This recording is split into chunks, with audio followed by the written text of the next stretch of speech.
Salama, salama, peuple de Dieu, soyez bénis abondamment. Une fois encore, nous voici rassemblés, notre rendez-vous, le réma du matin. Le parfum du matin est un temps où ensemble, nous nous promenons dans le jardin avec le Père. Oui, chaque matin, le Père descendait et il venait parler avec Adam. Adam, où es-tu? Mais encore ce jour, nous sommes dans la présence du Père, où le Père vient parler avec son peuple, où le Père vient parler avec chacun d'entre nous. Toi qui t'es réveillé le matin, sache que le Père est au rendez-vous. Il est descendu afin de te rencontrer là où tu es.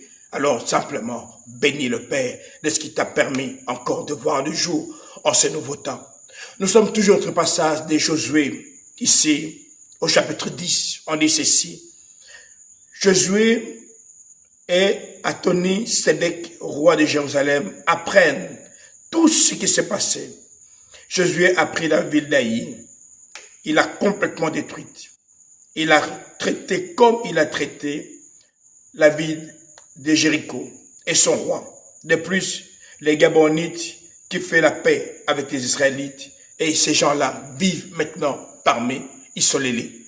Mais on montre les exploits de ce que le Père a fait dans la vie d'une nation, dans la vie d'un peuple.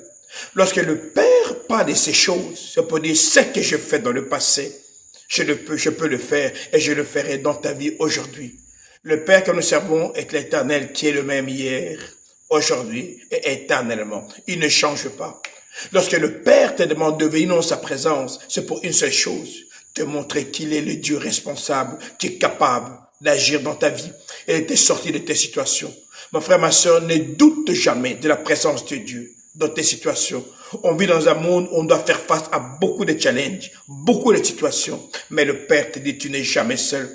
Je suis là avec toi.